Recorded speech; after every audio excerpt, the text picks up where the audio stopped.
Hello and welcome to another episode of the Fully Charged Show podcast, where today we're catching up with the wonderful Andy Palmer, who is often known as the godfather of EVs, previously holding roles as Chief Operating Officer at Nissan and also as CEO of Aston Martin.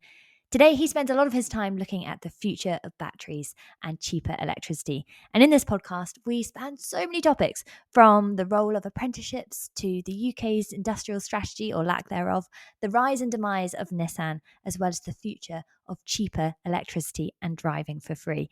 You're in for such a treat. It was such an honour and delight to speak to Andy. But before we get to that, a very quick advert break. Try everything electric at our exhibitions in Australia, Canada and the UK.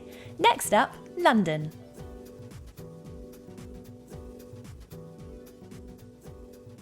Andy, thank you so much for giving up your morning. We were just chatting before we clicked start record, and there was big celebrations in your household last night. So I'm very grateful for you giving up your Monday morning, the day after a big celebration.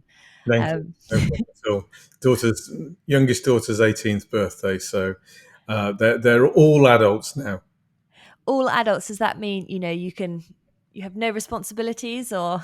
I didn't find that to be true of my 30-year-olds so far. So, no, I guess kids always, they never fully leave the payroll.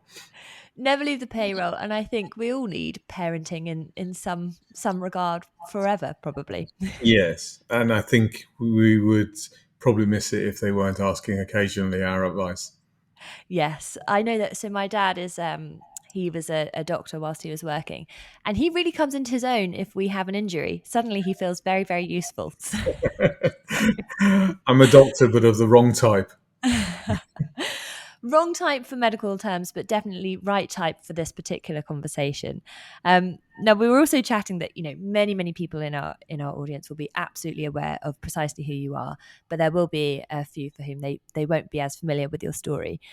And in preparation for this podcast, I was sort of going back through your archive of your career, and it's been absolutely fascinating. And I wonder if you could take us on a brief whistle-stop tour of your career.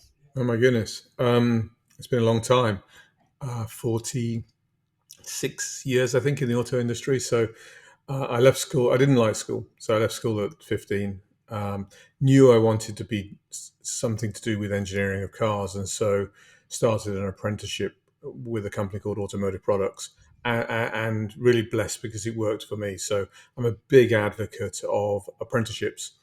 I'm also a big advocate of a formal degree system, and I worked hard. I finished getting my doctorate when I was 40 years old, so I've sort of gone on this parallel journey. But what apprenticeship gives you is very early insight into what I like to say is where the bodies are buried. You know how the gemba, the shop floor, really works, and I think it helps you empathize with people when you're into senior management. So I started as an apprentice, learning how to draft clutches and brakes and semi-automatic gearboxes and stuff that were around and starting up in the 80s. I then, so I finished my apprenticeship. I went to college night times and weekends to do essentially a bachelor's in management, which gave me, after 3 years, a stepping stone into Austin Rover. Austin Rover were great insofar as I got a lot of experience, but they also insisted that I needed to have a degree in engineering because that was my discipline. So they sent me off again part-time to do a master's degree in engineering at Warwick University. Met Lord Bhattacharya, famous in our industry, which is a great connection later in life. Working with Honda at the time, you might remember, you won't remember, but you might remember from the history books, all of the tensions around the auto industry at that time. Austin Rover, British Leyland were working with Honda. Fascinating working with the Japanese. I thought I'd shoot off and work for the Japanese for 2 or 3 years, get some experience and bring it back to the car industry. I ended up going to Nissan, actually, and stayed there for 23 years, 10 years in the UK, getting eventually to the top of engineering in Europe. And then when Renault came in and essentially acquired Nissan in what they called an alliance, the then CEO, Carlos Ghosn, asked me to move to Japan into a business role to take over responsibility for light commercial vehicles. And that was the rise of my career in a business context, mainly around planning, product planning, around sales, marketing. But I think in this context, it was around establishing the business unit for zero emissions, which is the unit that ultimately inspired the Nissan LEAF. And we can get into that if you like. Then I rose right the way up to, I suppose, number two. I don't like necessarily to express it in that manner, but Chief Operating Officer, responsible for most of the operations of Nissan globally. And then somebody came and knocked on my door and said, "Would you fancy the CEO role at Aston Martin?" And Aston Martin is, as you know, just down the road from where I was brought up. So it was like a homecoming. So 6 years at Aston, changing its profile to be rather than one just of GT cars, but bringing the SUV and the Valkyrie as two bookends, trying to get it on its journey towards electrification, before then handing over to Lawrence Stroll, and setting off on I would say, trying to close the link between the Leaf and the current state of play. I always considered that I'd failed with the Nissan Leaf because I hadn't managed to make it zero well to wheel. I'd only managed to make it as a car zero emission, or zero tailpipe emissions, actually. And so I wanted to spend the rest of my career, if you like, the twilight of my career, trying to look at how you could move transportation from zero emissions to what we now call net zero, and looking at it from the battery maker's perspective, the cell maker's perspective, the energy provider's perspective, the car maker's perspective, and try to find a pathway which would enable, at least partially, my own little contribution towards that net zero. So I do now a lot of work in the battery space, in the charging space, and also in the sort of industry consultation area. And that's why you find me sometimes commentating around what I think. Why anybody cares, I'm not sure. But what I think about certain things, I spent a little bit of time advising the current Labour government, in terms of what their net zero transportation policy should be. But also we're spending time with the Japanese government, with the Slovakian government, with the Spanish government, equally trying to influence that step towards, not damaging the earth. I won't say necessarily 100% advocating EVs. I'm a great believer in Darwinism, but basically advocating for steps towards net zero. So you're not busy at all, really. Very lazy, in fact. I But I like mean, I like being busy. well, there are so many things in there that I think, you've teed this conversation up absolutely perfectly. I know that we're going to spend a chunk of this conversation talking about the Nissan Leaf and, of course, the work that you do with batteries today. But I want to just touch on that idea of the value of apprenticeships, because it's something that I have also experienced very, very viscerally. I think for me, it wouldn't have been appropriate to do an apprenticeship because as an 18-year-old, as a 16-year-old, I had no idea what I wanted to do. And so I think I valued that exploration at university. But they have then went and worked with apprentices at Jaguar Land Rover. And typically they sort of fitted the mold of didn't get on particularly well at school, were incredibly practical, had a sort of more inherent understanding of engineering, did know that they wanted to work in the automotive industry. And as such, the organization was sort of in their DNA. They knew it inside out, back to front, and they would have these absolutely incredible, monumental rises through the organization as a consequence. And I think definitely perceptions around apprenticeships are changing, but they cannot be celebrated enough because they're incredible, and especially in technical disciplines. They are, and they're not for everybody. So I'm Mm. not advocating them as the only cup of tea. But I'm a little bit concerned that the 16 to 18-year-old apprenticeship systems in the UK are declining in a moment where they should be increasing. And we have a high proportion of kids between 16 and 18 that are neither in full-time education nor in college or apprenticeship. So they're they're setting themselves up to be the low-paid workers of the future. You've Mm, got to acquire skill. You've got to acquire know-how. Some mm, people do that better through the classroom. Some people do that better through practical application. I mm, fell into the latter. I fell in love with academia later. mm, But I do think that if you're in the category of you want to go to engineering, or you want to be in the automotive industry, an apprenticeship, even better, a graduate apprenticeship that pays for your degree, mm, is a really good route worth exploring. Or if you're a little bit aimless, I mm, mean, rather than doing nothing, take an apprenticeship in, I don't know, plumbing or electrical mm, engineering.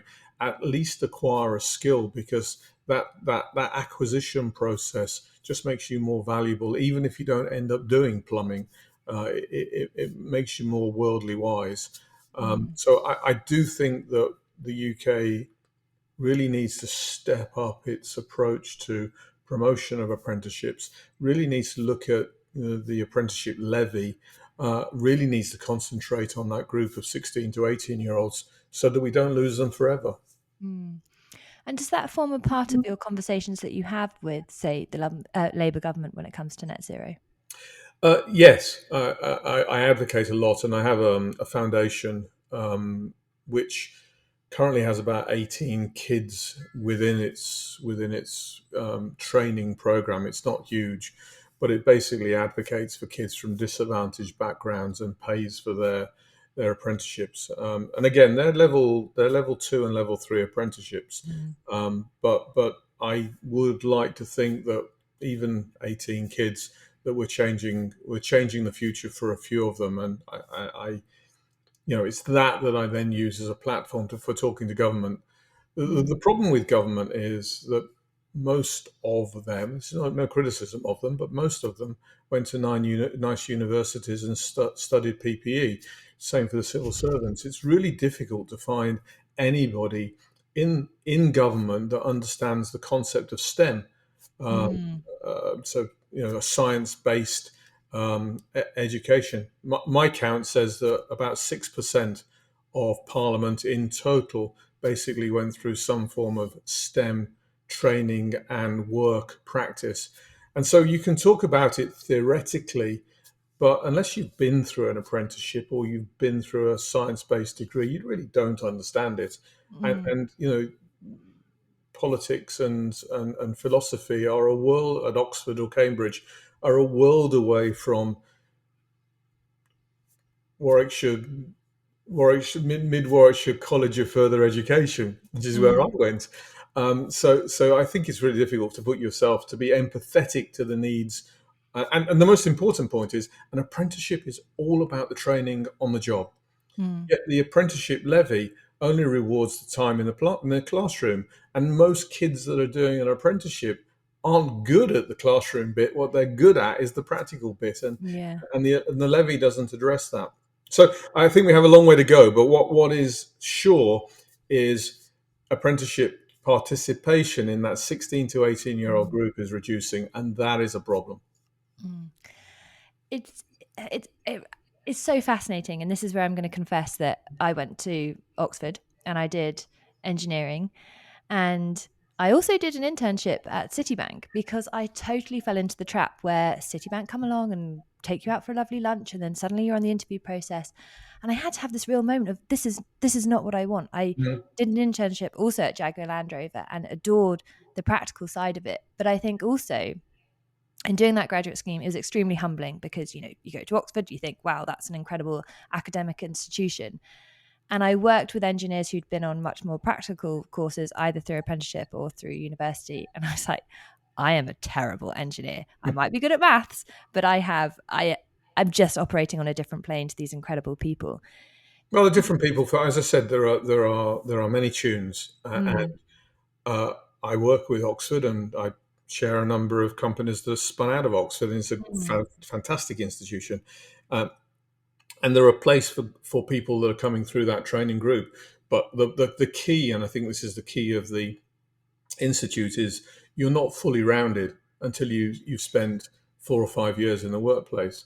likewise, as an apprentice, you're not fully rounded until you spend time furthering your education. Mm. And I like to say that, what you're really looking for is a 25-year-old, no matter which way they've come in, that they've acquired both academia and practical experience, and that sets them in a really good place. But Mm. you're right. If you come out of Oxford and you spend all your time in the stress analysis office just doing maths, then you Mm. can't call yourself an engineer. Likewise, if you're a turner that spent all their time on the shop floor, you also can't call yourself an engineer. You've got to get Mm. a mixture of both, and that's what I believe that we should be doing. That's what I've seen done really well in Japan, in Germany, and where I feel that we as the UK used to do it really well, but Mm. we don't do it really well anymore. So you've teed up one of my questions perfectly because, I mean, you mentioned yourself you spent 40 something years in the automotive industry. 10 years in automotive companies tend to be pretty long. And additionally, it's partly because the product life cycle is quite long, from first moment that an idea is conjured up on a piece of paper to full scale production might be 8 years. Mhm. And yet, when we see how the industry can be supported by government, often those 10 years are much shorter. Political cycles are much shorter. How do you think that disconnect impacts how the industry, or that disconnect in timing impacts the support that the industry receives? And how could we close some of those gaps? Well, I wish I knew the answer to the latter one, because you you you explain perfectly the rise of China. China, I'm not advocating for a single party state or anything like that, but the fact that China has a single party state, that it's able to write a 30, a 20, a 10, a Mm. 5, and a 1 year program for its industries and is able to stick to it is precisely why you've seen this phenomenal rise of the Chinese. Back in 1992, China government decided that they couldn't beat the West in internal combustion engines, so they had to look for alternative powertrains. They called it new energy vehicles at the time. When I joined the board of Dongfeng is Chinese national car company.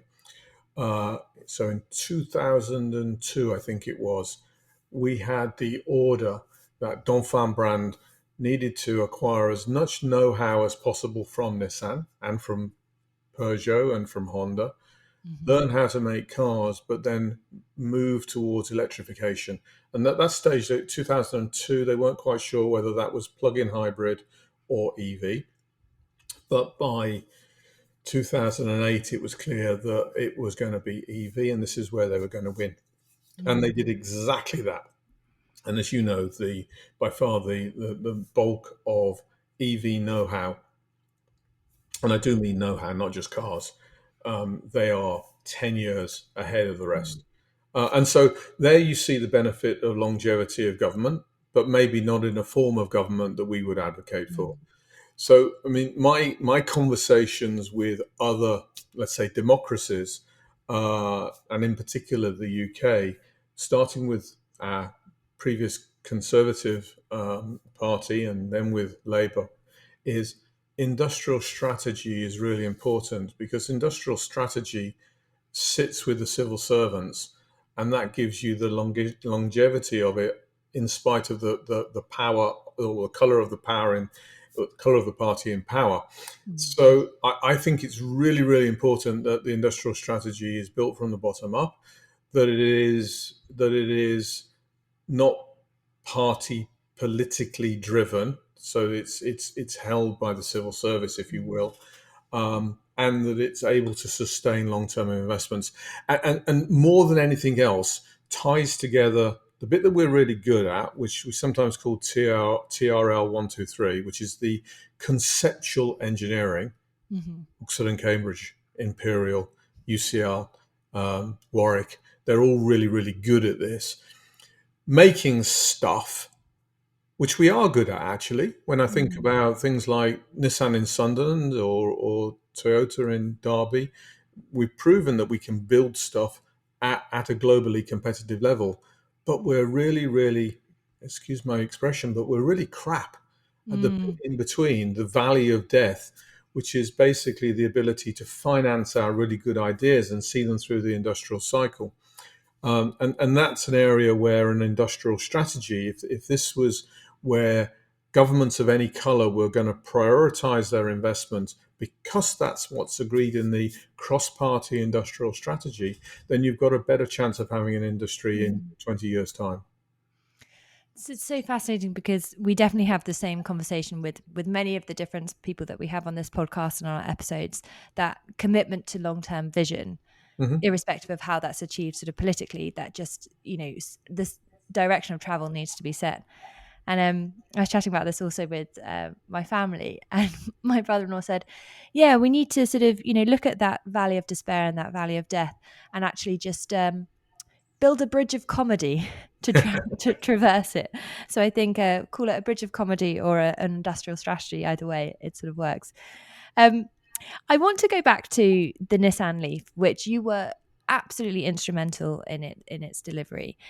But that was back in 2009, which was a very, very different world back then. Electric vehicles were still considered, certainly in Europe, as a bit of a weird thing. Yeah. Um, and I wonder whether internally was there sort of complete commitment that that was the direction, or was it a particularly divisive product at the time? It was very divisive. So, amongst my portfolio responsibilities, I had sales and marketing. And in sort of 2007, 2008, you started to see the emergence, actually, as far back as 1996, actually. You started to see the emergence of hybrid. Actually, Nissan was very early. It had something called a Mm. Tino hybrid. But what you saw was the emergence of the Toyota Prius. And talk about a company that has a long-term vision. Toyota is really strong there and was prepared to lose money on its first and second generation of Prius. In particular, in Japan, where the sales and marketing function was quite strong, um, they were screaming for let's say, a Nissan Prius, and it was, they were blaming everything on the product plan for which I was responsible. Um, my view was following Toyota is not going to get you to a position where you can beat Toyota. Toyota is just this enormous machine that does things really, really well. And what you need to do is you need to leapfrog it. And so I'll now take you back to 2001, which is when I first moved to Japan. I moved to take over as what was called a program director, one of the six channels of sort of the CEO dividing their portfolio into six, and you're responsible for the profitability of, in my case, light commercial vehicles. Light commercial vehicles by 2001 was the only part of the portfolio that was losing money. Uh, Other than one other vehicle, which was the Californian compliant car. And so some bright spot decided to put all of the loss-making cars all under me, which was amazing, as you can imagine. But what it did do is it gave me the keys to the advanced technology of the company to understand what the clever bods in Atsugi were really, really doing. And they were playing a lot with the lithium-ion battery. Um, and I became conscious of this capability. So, faced in 2008, oddly, off the back of the Lehman shock crisis, because that opened up a lot of potential capital, what I was saying was we should leapfrog Toyota. We should not follow them. Honda Mm. decided to follow them with the Insight, and the Insight honestly was a failure. We decided to leapfrog, but it was a divisive product because not everybody supported. Fortunately, Carlos Ghosn, my boss, gave me air cover, and Yamashita-san, who was head of R&D, was absolutely committed to the technology. So we were able to construct a concept that said, we think, looking at all the data, that the future of motoring is largely around the advent of the lithium ion battery. It is really expensive, so let's not make the battery too big. We Mhm. decided, right or wrong, probably wrong, on 24 kilowatt hour on the basis that most people only do 20 odd miles a day, 11 miles per journey, I think was the global average. So you can get away with a small battery. By the way, at that time, that battery cost us $1,000 per kilowatt hour. Today, you can buy a battery for about 50. So Wow. you see the Moore's curve Mm. really at work. Nobody could make the battery. We had a concept of a battery, but nobody could make a battery. So we ended up making a joint venture. I had the pleasure of saying I signed the joint venture with NEC to create AESC. Of course, AESC is now in Vision and is one of the biggest battery makers in the world. But it was birthed out of the need to make a battery for the Nissan LEAF, which we did. Mhm. And we spent on the platform the best part of $4 billion creating LEAF. And at launch, which was 2010, created a car that I think was quite good, probably limited by its range, but the price that we charged, we wanted to try to get to something around about $30,000 to $35,000, so affordable C segment car, Mm. didn't even cover the cost of all of the bits, let alone the overheads and everything that you allocate. Didn't even cover the cost of the BOM. And so, yes, what you created internally was two tribes. The tribe that advocated for the future, the Moore's curve, the maturation of the technology, win associated with the brand. I was responsible for marketing, Mm. so innovation that excites, that stood for all of that. And the practical guys on the other side that said, hey, we just lose money on this. Mm. We should stop doing it. It doesn't work. And so I was able to bring it to market. And I was also able to bring the ENV 200, the van, to market, uh, in spite of the fact that it was very anti-Ghosn insofar as it lost money. But he Mm. was able to give me the umbrella to I would say, protect me politically from the other tribe. Mm. That's an incredible story that I hadn't, ever heard that sort of so succinctly sort of spelt out. And I think I can imagine internally that actually, yes, of course, eh, the cost that you were selling it for didn't actually cover the bill of materials, the bomb cost. But in a way, it's a bit like the analogy of pulling back the catapult. You Yeah. need to do that in order to sort of ping off and set the right trajectory. And you need to all be sort of focus on the same vision for everyone to be brought into that mission. And of course, that invariably doesn't happen. Um, No, I hear a lot. There's a lot of debate, divisive debate, isn't there, around electrification now out mm, in the public discourse. It's not so different from the mm, discourse internal to the company in 2010. yeah. Can we really make a difference just as Nissan? Can we really make a difference as UK? Is it the right technology? Doesn't the battery take a lot of minerals out of the ground? Da, da, da. Mm, All of those myths that you hear today were, let's say, coming from the other tribe mm, inside of Nissan. That was really what they were really saying is it's really, really hard work to compensate for the loss that we're making on Leaf by the other portfolio. mm. And my bonus is paid this year. It's not paid 5 years from now. Yeah. And also, I guess the other challenge there is that for so many people who bought the Nissan Leaf and continue to love the Nissan Leaf, the miles totally made sense. But there was also a consequence that then people who are skeptical towards EVs look at the Nissan Leaf as their sort of benchmark still of, oh, yeah, but they don't have much range. Hmm. And then there's sort of this whole narrative of, yes, but the Nissan Leaf was never designed to have a load of range. And also now look at what you're able to buy on the market today and what that car sort of enabled in through virtue of its existence. And they're impossible conversations and debates to have. And, I was away with friends over the weekend and the debate comes up at about 10 p.m. after we've had a few bottles of wine.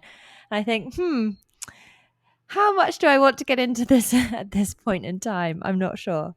Um, I think I've quoted in this discussion the Moore's curve. which of course is the maturation of technology over time and the speed that Mm. you come down the curve. That applies pretty much to almost all technology. And if you don't understand that, then you don't understand why you would make an initial investment, or you don't understand why the UK should lead and lose in the beginning in order to win in the long term. It really is about understanding the technology, getting to the economies of scale, finding the most cost-effective way of doing things that technology allows you to do. And I think that's Mm. the key. Is if you think long and you understand the principle of the Moore's curve, then you will invest. And Mm. I sit now with regret, because I have to say, after my last board meeting in Nissan was July 2014, and I bought to that board meeting the third car, which was the Infinity. Mhm. It was the start of the Infinity's journey on electrification. And we had that big two tribes argument. I didn't lose it, but I didn't win it. It was deferred until the September board. And in between that, I left and went to Aston. Mhm. And therefore, the second tribe won. The Infinity was cancelled. Subsequently, the replacement to the Leaf was cancelled. The Blade Glider was cancelled. The Sakura K car was cancelled, all for very rational short-term Mm. reasons. But I sit back and I say, just imagine that in 2014, that Infinity had started on its journey. Infinity is nowhere now. It's an Mm. irrelevant luxury premium brand. But if you look at where Tesla is and the value of Tesla, Infinity would have been ahead of where Tesla is from that movement point of view. Could have been in a very, very different place if you'd stayed committed to the Moore's curve, Mm. to the execution of an electrified platform. Where Jaguar wants to get to, talking about your old company, it wants to go 100% electric. Um, Back, it's 10 years ago, Infinity was on that journey. Mm. And I think, Nissan, honestly, I believe, wouldn't be in its current trouble and strife as an almost bankrupt company right now.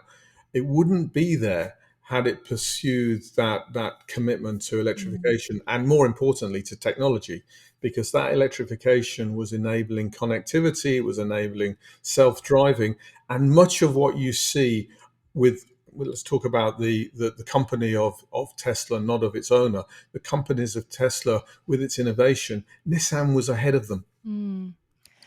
And I think now we fast forward to today, and the conversations with Honda have collapsed. They Mhm. are in financial peril, and they are lobbying fiercely against the government around the ZEV mandate to include, well, to loosen Yeah. the regulations around that. Do you feel that had they committed to that long term vision and brought the Infinity to market, that they wouldn't necessarily be in this position today? Yeah, you don't hear Musk um, complaining about the Z mandate, do you? In fact, his point of view is you can take incentives away because I'll win anyway. It Mm. just gives me an advantage over others. Mm. No, I find it ironic that the Nissan that 10 years ago was advocating for electrification was very much behind the UK government supporting and with incentives, the need, well, very much incentives to bring battery manufacturing and leaf manufacturing to the United Kingdom, that particular company should be now backing away. I think this is, Labour is a new government, 14 years out of power. You have to get used to how car companies work. Car companies will do two things at once.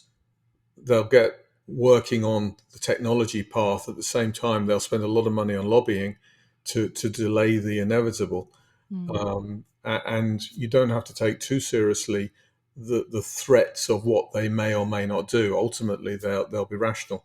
What the legacy car companies actually need is countries like the United Kingdom to move quickly so that they can test their technology quickly before it gets more expanded across the rest of the world. So the more open-minded companies, the companies that are reasonably well forward on the investment cycle, will not be the ones that are lobbying against the ZEV mandate. The Mm. ones that are lobbying against the ZEV mandate are those that have screwed up their product development and are late. And all they're Mm. trying to do is protect what is essentially poor product management to give them a chance to catch back.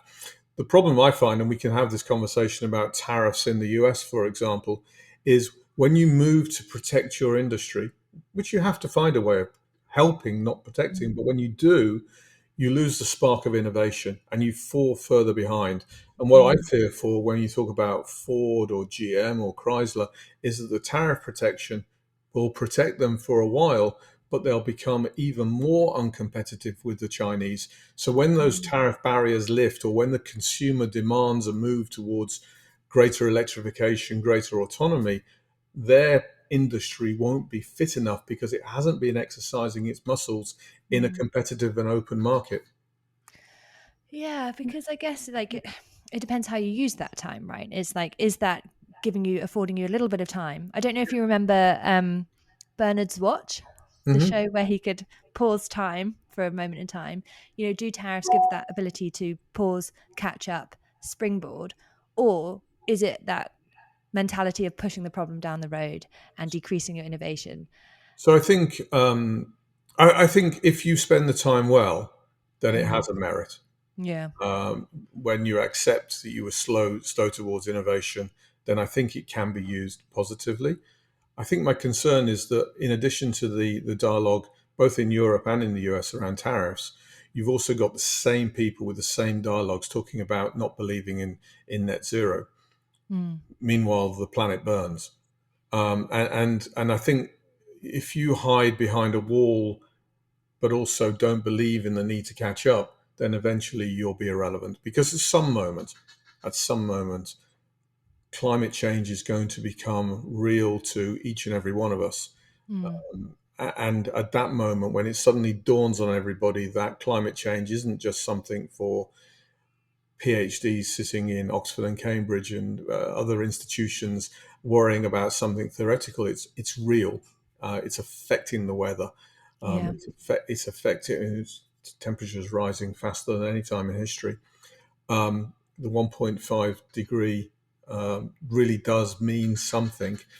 You know, fires burn in California, floods exist elsewhere in the world. As it starts to become very real, humanity has to move, and it'll be those that have been exercising their muscles, principally the Chinese in this case, Mm. that will inevitably win because their technology is so far ahead. Mm. And that's tragic. That's why, that's why I spend time talking to you here is to say we have to keep our muscles toned. We have to invest in technology, not just because we save the planet, but because we also it's the only way of saving our industry. Yeah. God.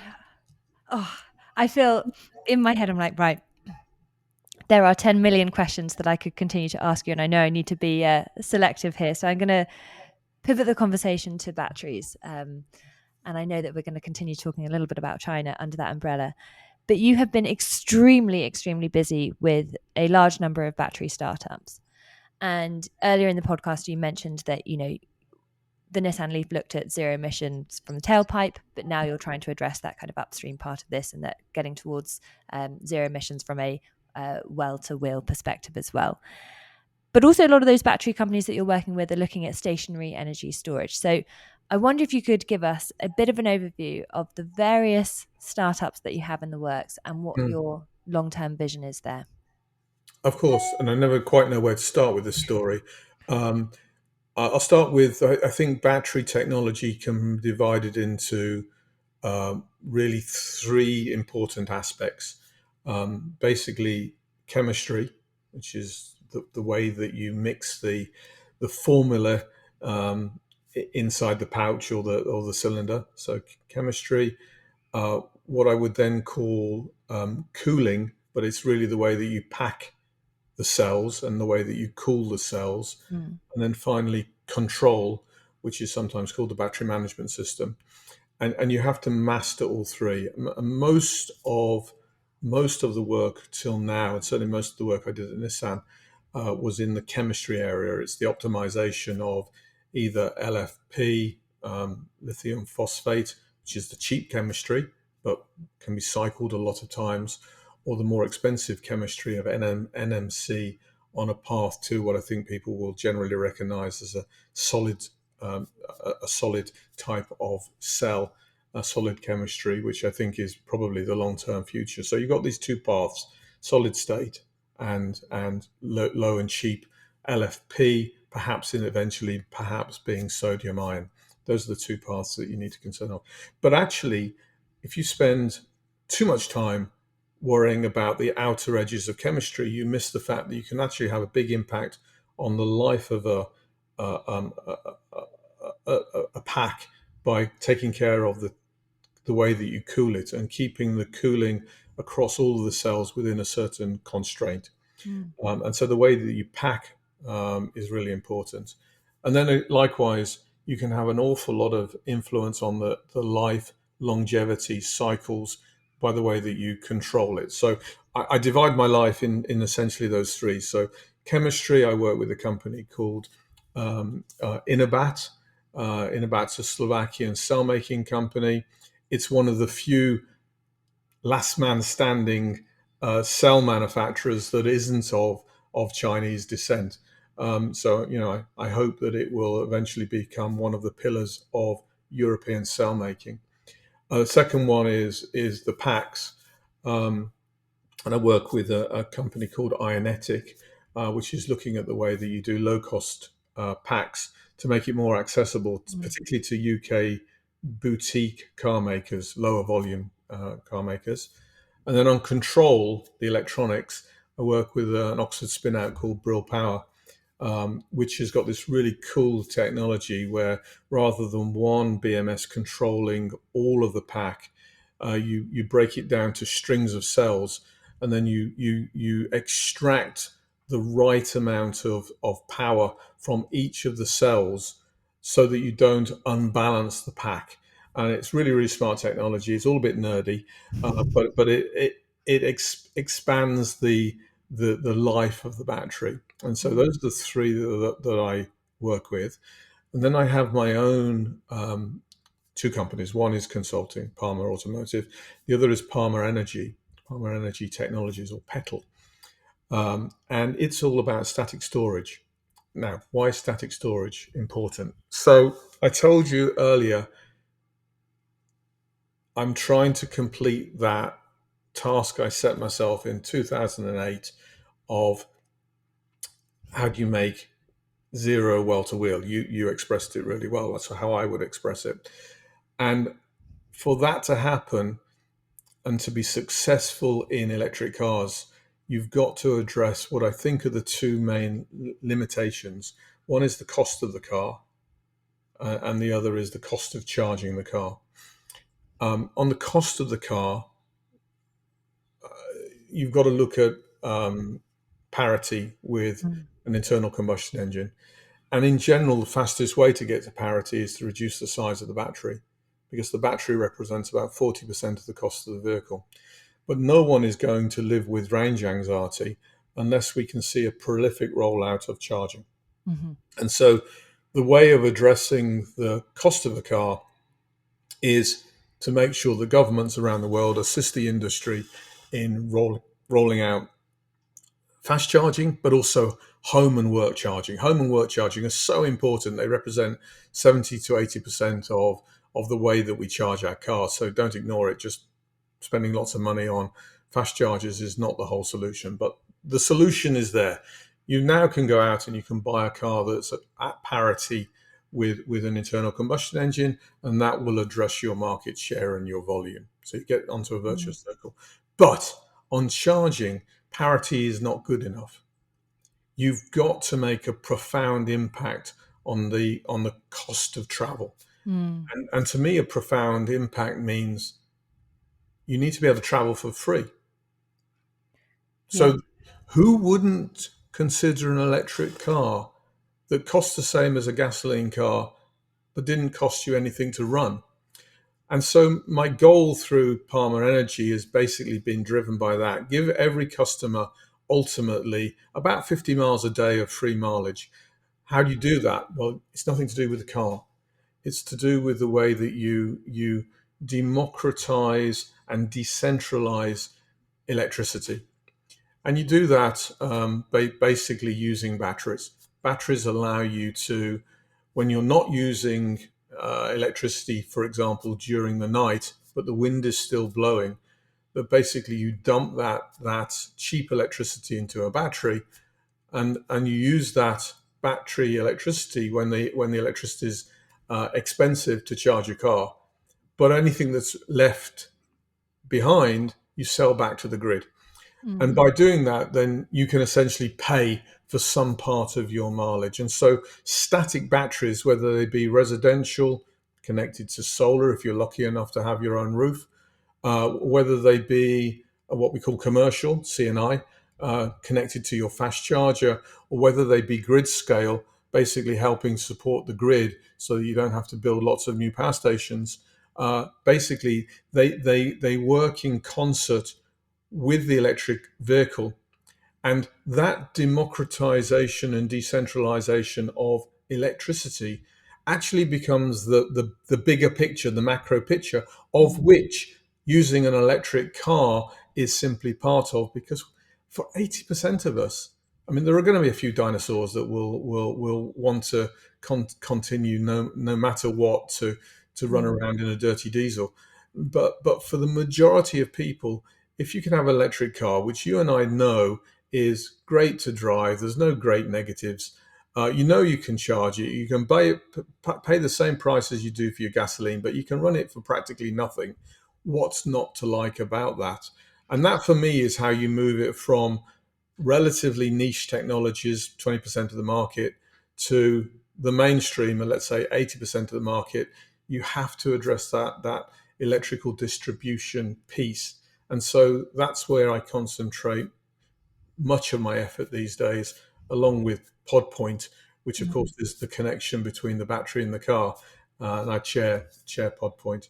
So that's how sort of all the dots join together. I know it looks pretty complicated if you look on my LinkedIn profile, but there is a plan. There is a plan. Well, I think as soon as you said chemistry, cooling and packaging, control systems, I was like, I've got it. It totally, totally makes sense.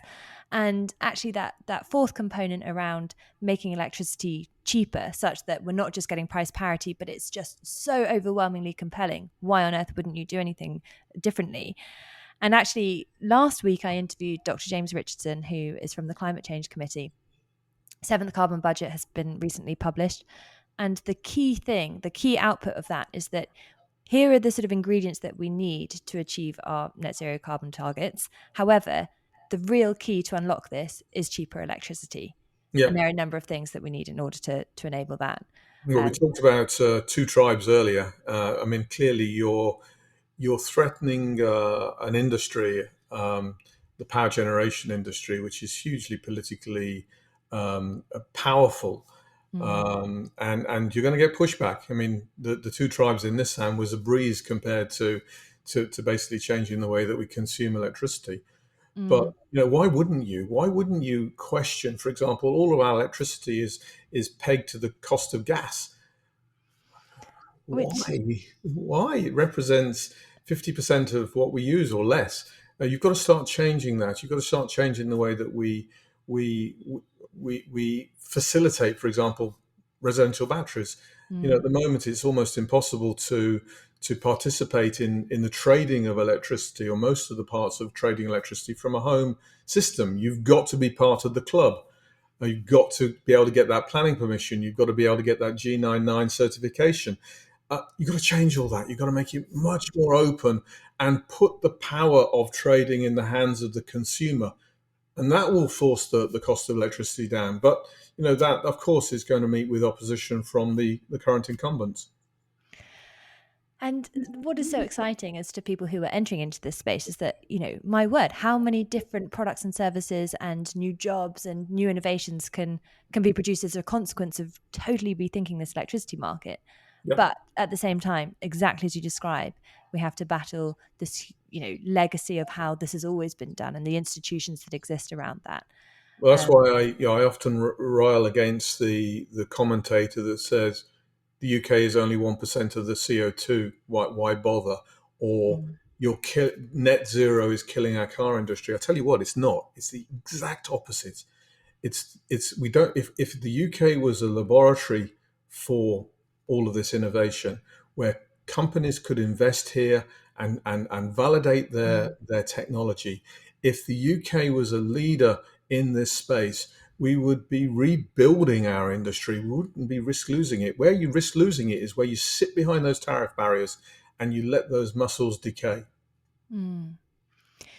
So we've spoken about a lot of things in this podcast. And the thing that has really struck out to me is that in the UK, we have a lot of expertise in those early technology readiness levels. We do also have, if we continue to build those muscles and use them, we have an enormous amount of manufacturing capability as well. Yes. It feels often that we're missing this key piece, which is the industrial strategy. And of course, there is general chaos across the world with regards to where we are with even believing in net zero as a concept, as well as tariffs as well. You're obviously impacting a huge amount of this and doing everything within your power to push us in the right direction. But if you could ask for one thing, if you could have one wish granted that could, I guess, protect the UK automotive industry, but also generally get us in the right direction when it comes to electrification, what would you ask for?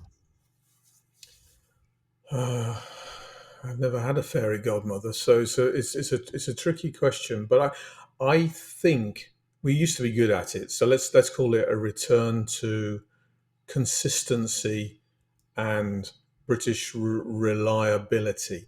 So people used to invest here, and including me sitting on the board of Nissan, because the UK was very predictable. We have English language, we have English rule of law, but most importantly, from a policy point of view, you knew if the UK said it was going to do something, that it would generally basically do it. Mm. In the last, I don't know, 5 or 6 years, certainly from COVID onwards, I would say even post Theresa May government, we have become completely unpredictable. One moment, Boris pushing on around net zero and making commitments that he couldn't live up to. Then the Liz Truss era. Then and are we in ZEV mandate? Are we not? Are we 2030? Are we 2035? Are we not? We're just completely unpredictable, Mm. and nobody will invest in that circumstance. Nobody will invest in something that's uncertain. And so I think why I advocate for an industrial strategy is that it gives a degree of certainty around what you're thinking and what you're doing. So that would be one, and I'd be getting on an aeroplane if I was in government, getting across to partners in China and in Korea and in other places around the world, and saying, look, we're an open marketplace. We believe in technology. We are your laboratory. We're not going to put tariffs in place, but the quid pro quo of that is you invest in our supply chain, you invest in our industry, and you know that we're reliable for the next 10, 15, 30 years. And so I guess it's that I would look for a partnership between government and industry, which is reliable in its ability to commit to something. Seems like an easy ask, doesn't it? I'm no politician, so I'm sure it's harder than I make it seem. But the, I'm the key there is the partnership. I think mm, in times of massive change, you can't just rely on market forces and the traditions of capitalism. You have to have a certain amount of Keynesianism. You have to have a partnership between industry and government, and probably academia. And it's that collaboration that is really, really important to mm, win, as we see in China. mm. Goodness, I think that is a perfect note to end on. And we've been chatting for 53 minutes and 42 seconds. And yet I feel we could absolutely double the length of this podcast because there are so many things that I haven't had a chance to ask you. Is there anything else you want to finish on before we wrap up? All right, that's let's do it again sometime. Let's definitely do it again sometime. Honestly, Andy, thank you so much. This has been an utter privilege and delight to have this conversation. And I'm very grateful for you giving up your Monday morning. My pleasure. So there you have it. Consistency, being a reliable partner, and an industrial strategy which fosters that innovation. I certainly feel a little bit wiser for having had that conversation with the wonderful Andy Palmer. But that's it. That's all that we have time for. Before you go, if you could do us a teeny tiny favor of commenting, subscribing, or sharing this episode with a friend, I cannot begin to tell you how truly, truly appreciated it is. It really does ensure that we can keep on carrying on having the cool and interesting and important conversations which are so necessary in this clean energy transition. But that's it. Thank you to Katie from our team who will be editing this particular episode. And if you have been, thank you for listening and watching.